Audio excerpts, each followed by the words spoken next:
오늘은 세례 요한과 베드로의 이야기를 좀 함께 나누면서 우리들의 처한 상황들과 좀 비슷한 것들이 있는지 좀 살펴보는 시간을 갖기를 원합니다. 베드로는 예수님을 만나기 전 어부였습니다. 이날은 유난히 물고기가 잘 잡히지 않는 날입니다. 밤새도록 그물을 내려도 한 마리도 그 그물에 걸려들지 않습니다. 그런데 예수님께서 갑자기 오시더니 베드로의 배에 오르십니다. 육지로부터 조금만 뛰어다오 하시더니 사람들에게 말씀을 가르치십니다. 그리고 나서 베드로에게 깊은 곳으로 가서 그물을 던지라 라고 말씀하십니다. 베드로가 대답합니다. 누가복음 5장 5절입니다.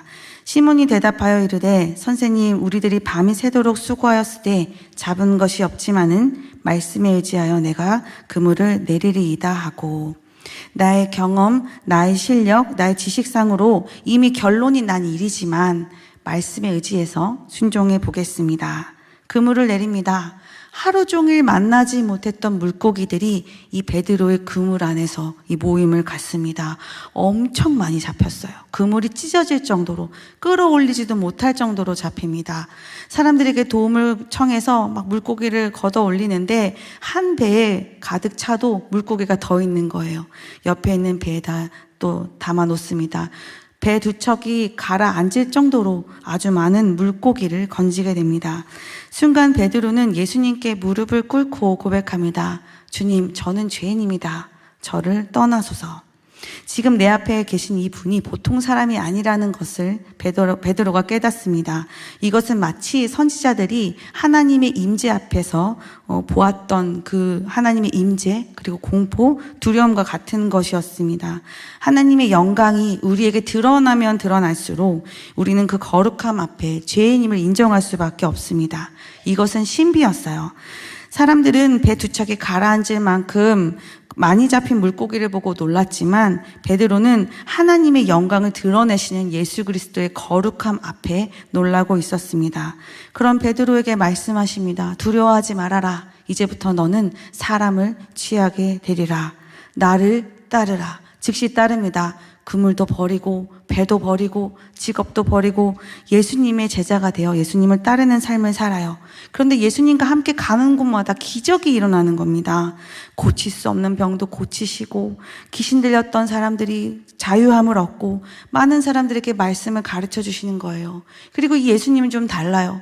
당시 종교 지도자들은 높은 곳에서 내려오는 법이 없었는데 예수님은 죄인들과 세리들, 그리고 심지어 우리가 혐오하는 사마리아 지역에 있는 사람들까지 만나시면서 하늘나라의 복음을 전하시는 거예요. 가난하고 병들고 고달픈 사람들의 삶까지 돌보시는 주님을 보면서 그래, 이분이 맞다. 이분이라면 우리 삶의 모든 고달픔과 아픔, 그리고 지금 현재 로마의 압제 속에 있는 이 나라를 정말 구해주실 거야. 우리가 기다리던 메시아가 맞다. 그런데 어느 날 주님께서 제자들에게 물으십니다. 사람들이 나를 누구라고 하더냐? 어떤 사람은 세례 요한이 살아서 돌아왔다고도 하고 어떤 사람은 엘리야, 예레미야 선지자 중에 하나라고 하던데요. 그래? 그럼 너희들은 나를 누구라고 생각해? 베드로가 고백합니다. 주는 그리스도시요 살아계신 하나님의 아들이십니다.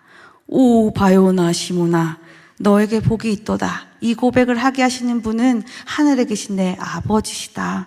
너의 이 고백 위에 내가 교회를 세울 것이다. 음부의 건세가 이기지 못하리라. 너에게 천국의 열쇠를 주마. 너가 땅에서 묶으면 하늘에서도 묶이고 너가 땅에서 풀면 하늘에서도 풀리리라.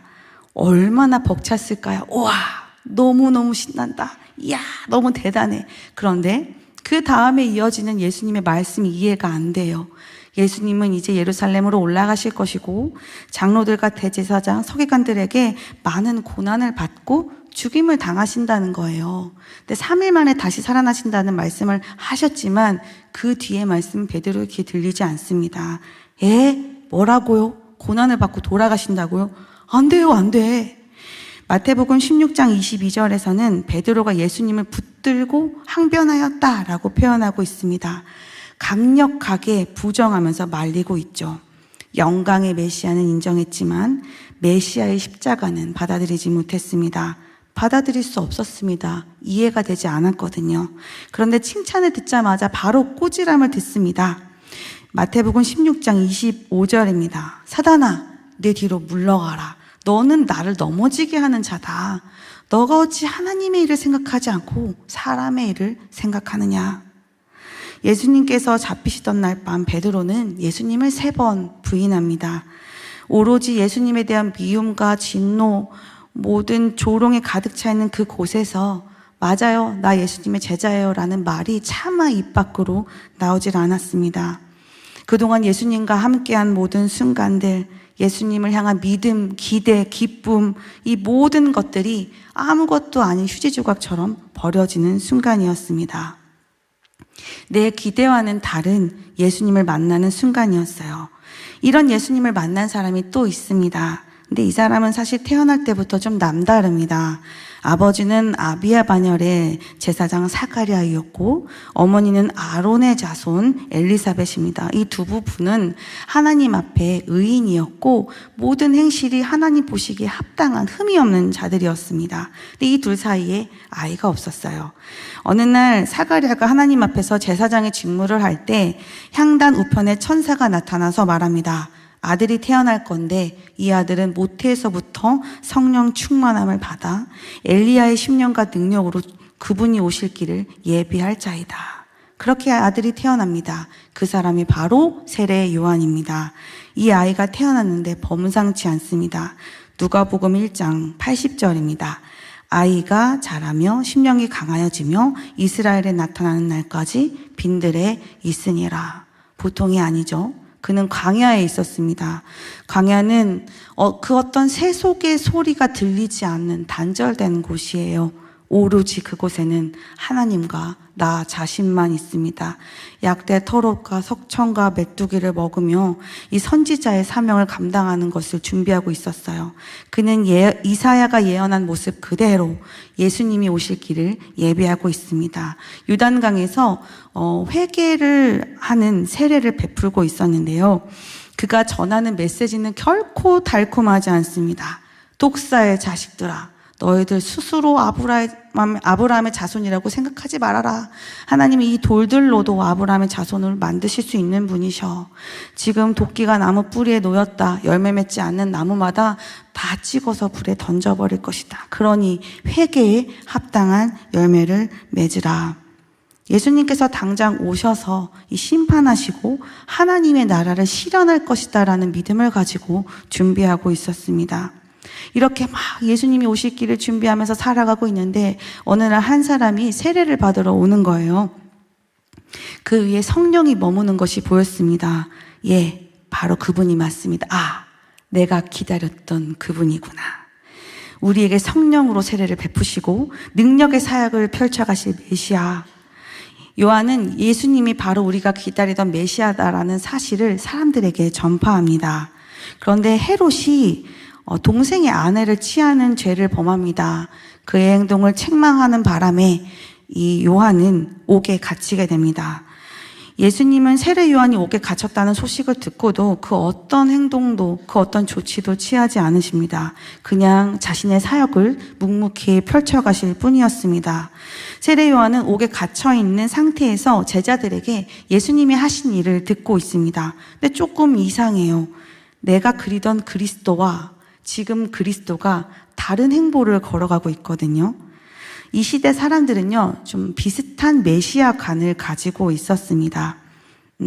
한 세계에 살아가는 한정된 존재이기 때문에 어떠한 틀 안에서 메시아를 기대하고 있었어요.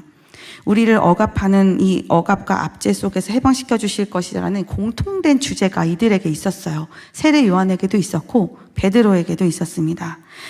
특히 이 세례 요한은 더 혼동스러웠던 것이 하나님께서 선지자에게 어떠한 계시를 보여주실 때에는 완성된 그림을 보여주세요. 구약의 선지자들은 아직 예수님이 오신과 그 완성된 일들을 이루지 못한 아주 옛날의 사람들이잖아요. 이들이 본 그림은 산봉우리의 꼭대기만 이렇게 보면서 완성된 그림 전체를 봤어요. 그들이 하는 그 심판의 말이 현재와 가까운 미래의 사람들이 듣기에는 이해가 안 되는 거예요.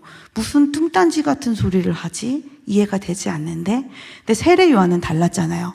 구약의 예언의 그 문을 닫은 사람임과 동시에 신약의 문을 열어주는 사람 역할을 하는 것이 세례 요한인데, 자기가 그렇게 오랫동안 들어오고 알아왔던 그 예언의 말씀의 성취가 내가 사역하는 이 순간이 이루어지는데 예수님이 이때 오신 거예요. 그러니까 당장에 그 완성된 그림이 내 시대에 일어날 줄 알았던 거예요.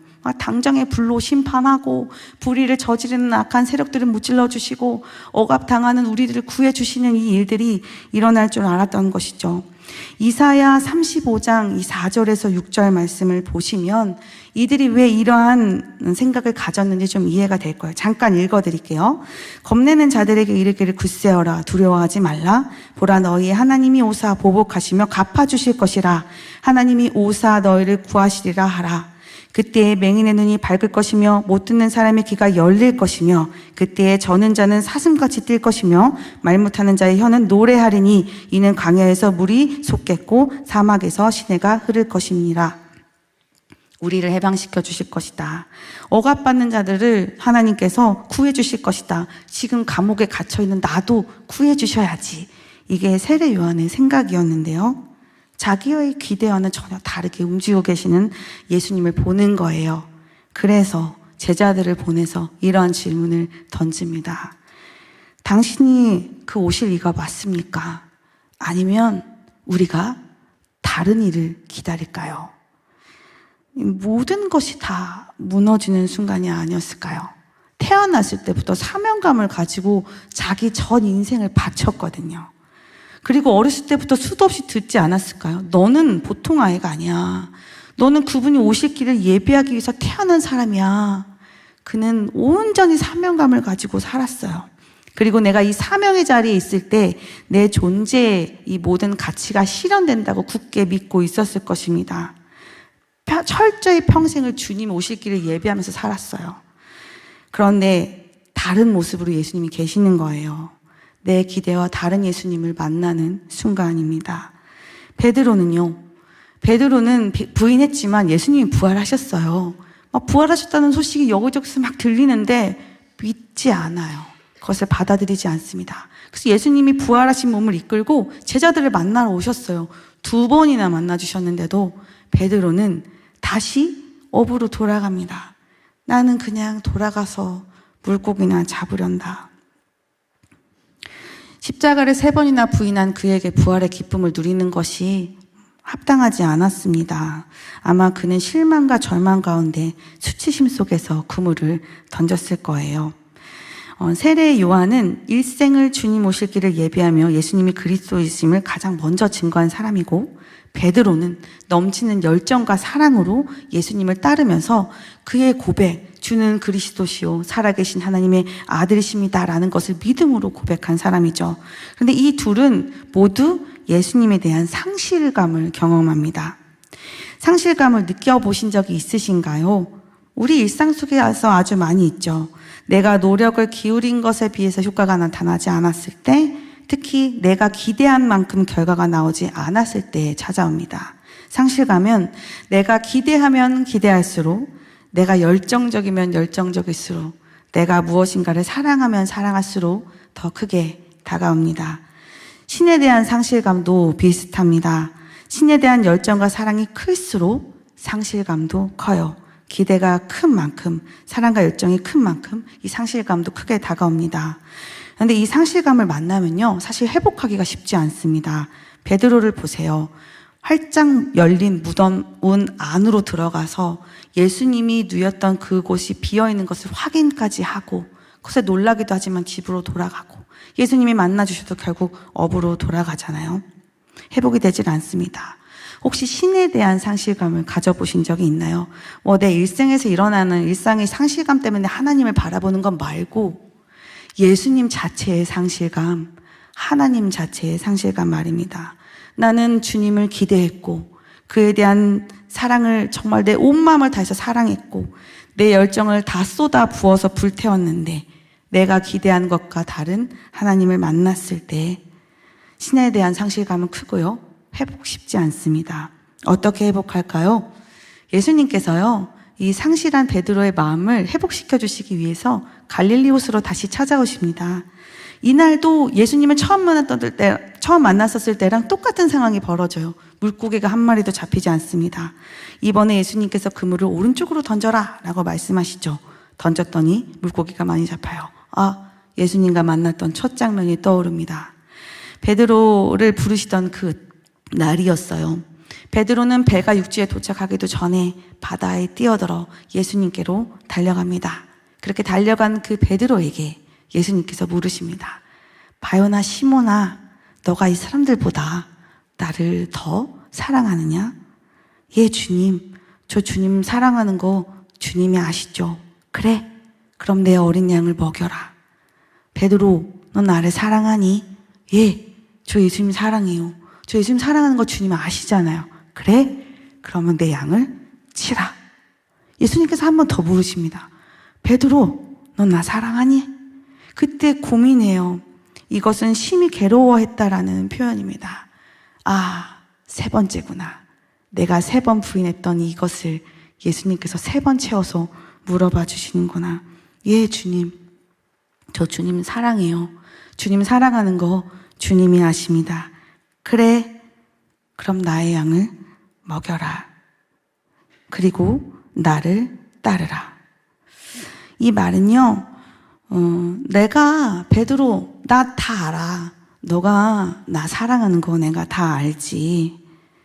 이 한마디가 이 베드로의 상실감을 다 채우고 다시 일어날 수 있게 만들었습니다. 나는 때로 쓰러지고 실패해도 주님은 처음에 나를 향하여 세우셨던 그 계획을 아직도 실행해 가고 계신 것이죠. 그런 주님을 더 알아가고 믿음으로 나아가는 귀한 성도님들 되시기를 진심으로 소망합니다. 우리도 이들과 같이 그리스도에 대한 상실감을 경험할 때가 많이 있습니다.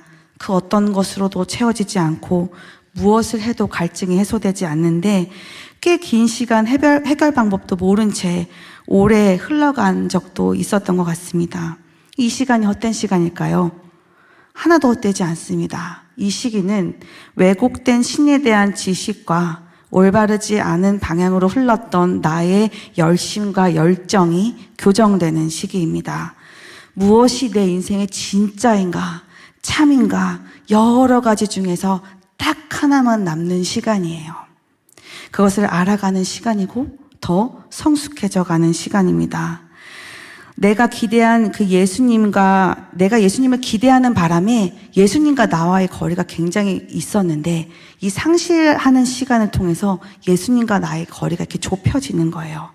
예수님과 나의 저 거리가 이렇게 좁혀졌으니 이제부터 나는 예수님과 동행하는 삶을 사는 것입니다. 옛날에는 주님 능력을 주시어서 내가 주님 주신 능력으로 이것도 하고 저것도 하고 이렇게 했으면 좋겠고 그런 기도를 했다면 지금은 하나님 다 필요 없습니다. 그냥 나와 함께 하여 주옵소서. 나에겐 주님밖에 없어요. 나 주님만 있으면 돼요라는 그 고백이 내 아주 깊숙한 곳으로부터 그 어떤 방해도 받지 않고 그냥 저절로 우러져서 나오는 것이죠. 저는 제 속에 있는 이 신에 대한 상실감을 꽤 오랜 시간 동안 알아차리지 못했는데 세례 요한의 이 고백 질문 속에서 좀 알아차렸던 것 같습니다. 이것을 저도 하고 있다라는 것을 깨달은 순간 그동안 막혔던 숨통이 좀 트이는 것을 경험해요. 세례 요한의 이 질문이 전혀 건방지게 들리지 않았습니다. 야, 얼마나 죽을 것 같았으면 이렇게 물어봤을까? 일생을 다 바쳤는데 얼마나 숨이 막히고 긴장감 있게 물어봤을까? 세례 요한처럼 주의 길을 가는 사람도 이런 질문을 하는구나. 그렇게 생각해 보니까 성경 안에서 이러한 질문을 던지면서 살아갔을 신앙의 선배들이 꽤 많다는 것이 제 눈에 보였습니다. 상실 이후에 그들은 주님의 손에 들려진 지팡이가 되어서 하나님의 크신 일을 행하는, 하나님과 동행하는 귀한 자들이 된 것을 저는 성경 안에서 보았습니다. 예수님께서는 그런 상실감을 표현하는 세례 요한에게 말씀으로 다시 상기시킵니다. 기억해. 말씀에 뭐라고 적혀 있냐? 지금 내가 하고 있는 이 일이 말씀의 성취가 된다는 것을 한번 들어보거라. 세례 요한이 어떠한 심정으로 외롭게 감옥에서 목이 베어서 죽었을까요? 뭐 기록이 없어요. 근데 저는 분명 이 상실의 긴 터널을 지나 영광 가운데 천국 문에 이르렀다라고 저는 믿고 싶습니다. 상실감 속에 슬픈 나날을 보내는 성도님들 계십니까? 주님의 모든 관심은 나에게 있습니다. 주를 향한 사랑과 열정 그 누구보다 우리 주님께서 알고 계십니다. 상실의 긴 터널을 지나면 나와 주님의 거리는 이렇게 더 좁아져서 이제 주님과 나는 동행하는 삶을 삽니다. 이렇게 이전보다 주님을 더 사랑하는 자들에게 베풀어 주시는 귀한 은혜를 경험하며 상실의 터널을 지나 늘 승리하며 살아가는 귀한 성도님들 되시기를 진심으로 소망합니다. 하나님을 사랑하는, 예수님을 사랑하는 마음을 담아서 우리 함께 찬양하기를 소망합니다.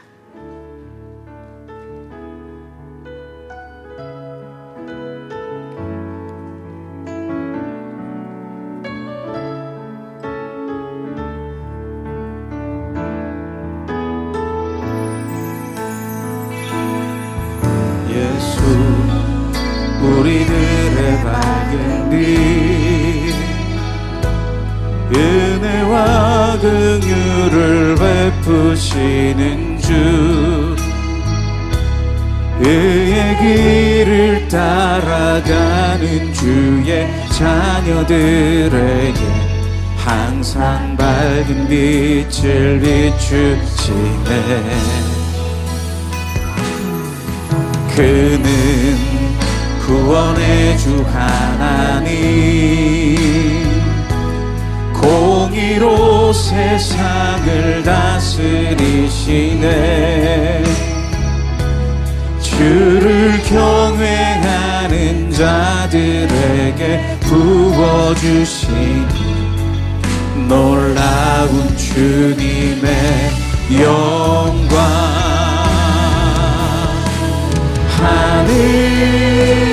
하늘에서 찬란하게 빛나는 주의 영광 이 땅에 오셨네. 어둠을 밝히고 새 생명 주시네. 영원히 빛나는 나의 예수님 높이 영광과 찬양 받으실 그 이름 경배합니다. 슬픔을 거두고 내게 자유 주시네. 기쁨의 노래를 영원한 나의 빈 예수께. 아멘. 우리 함께 말씀을 기억하시면서 함께 기도 제목을 읽도록 하겠습니다. 주님을 더욱더 사랑하길 원합니다. 잃어버린 주를 향한 사랑을 회복하게 하시고 이제는 나의 의지와 열정이 아닌 주의 사랑으로 살아가게 하소서. 아멘. 주님을 아는 지식에서 더 자라나길 원합니다. 주의 풍성한 지식 안에 거하며 주님의 뜻을 분별하여 이 땅 살아가는 동안 주신 사명의 길을 힘있게 걸어가는 은혜를 허락하여 주소서. 아멘. 하나님, 주를 사랑하는 마음으로 상실의 터널을 지나가는 성도들이 있습니다. 하나님, 이제 주님의 사명의 길을 걸어가기 이전에 하나님께서 허락하신 이 기간들을 힘있게 걸어가게 하시고 나를 사랑하시고 나를 이끄시며 나를 부르시는 하나님 앞에 온 힘과 정성을 다하여 아버지께 열정으로 나가는 자녀가 되게 하여 주시옵소서. 함께 주의 이름을 부르며 정성으로 기도하시겠습니다.